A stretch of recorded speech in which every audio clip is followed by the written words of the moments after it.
Okay, so you've decided to turn a piece of your jewelry into a talisman. That's awesome. Makes things really easy. From the books that I've read and the things that I've seen here and there, a lot of what it says the next step to sort of do is to cleanse it. There are a lot of different ways that you can cleanse things, but with jewelries especially, and especially organic jewelry, you have to be very, very careful. Things such as steel, steel, platinum, silver, copper, your base metals, gold, pewter, those kind of things. You can do the saltwater method, which is where you would bless your holy water and your salt as you would in your ritual, and you put it in there. You could also do what's called a moon blessing, where you take a bowl of water and you put the jewelry or the stone in the water and leave it under the moonlight, preferably a full moon. There could be issues with that though. Certain stones, such as hematite and malachite, you do not want to put in water of any sort. Both hematite and malachite are ores. Hematite is iron ore and malachite is copper ore. What this means is that they will dissolve. Another one that dissolves in water also is fluoride or fluorspar. They will dissolve in water. Do not put them in water, especially salt water, because that will speed the process. I've known a lot of people who have had rusting hematite, like hematite that starts to rust because they put it in water. Please don't put it in water. If you're going to do stuff with organics, oils can be used on most organics, but I would suggest not putting on fragrance oils, especially if you're doing if it's going to be gauged earrings. On your gauged earrings, such as these, this is bone, as I said in a previous video, wood, and this is horn. These are the three main ones that you can get with regards to organics. And there's a whole bunch of different kinds of woods, but you do not want to get them wet. You do not want to leave them in water of any sort.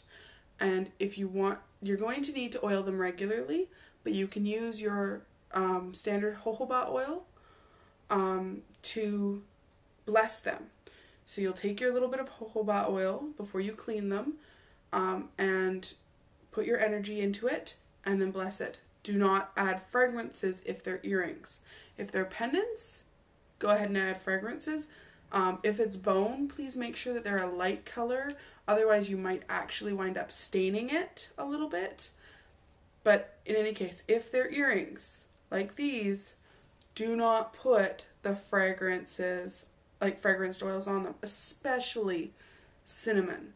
Do not use cinnamon when it's going to be something that's going to be touching the skin, because it can cause some rashes. So yeah, with acrylic, you can use the oil method, you can use the water method. Most metals,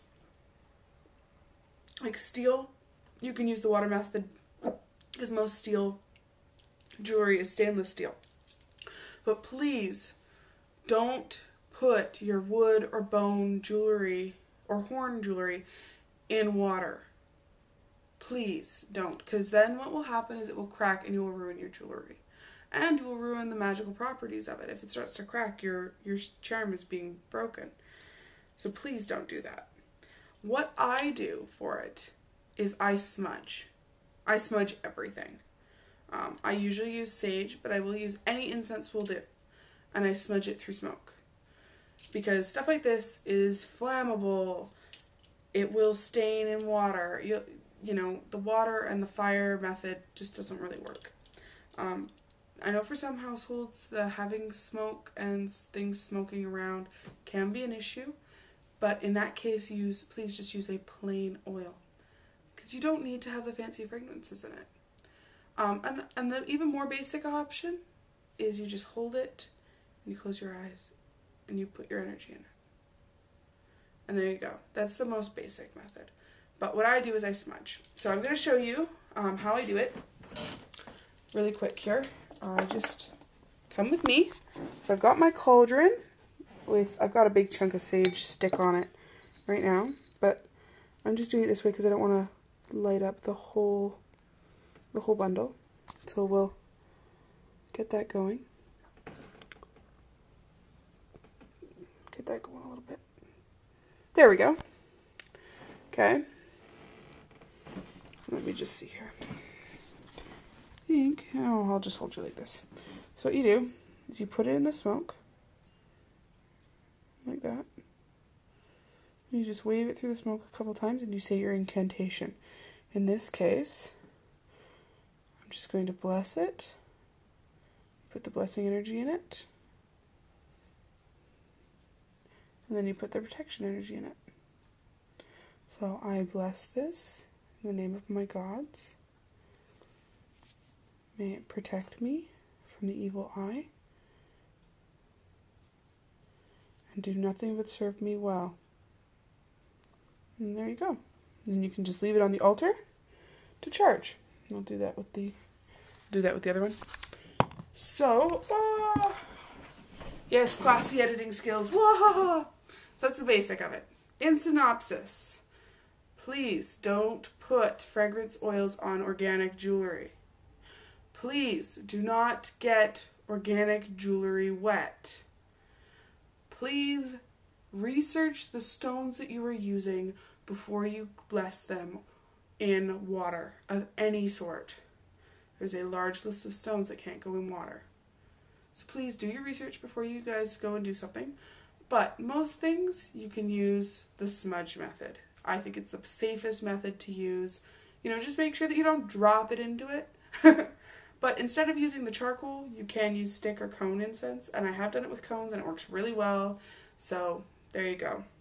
Anyway, I hope this was informative. Please leave comments, thumbs up, and subscribe. And let me know if there's anything else you'd like me to do a video on. Cheers. Bye.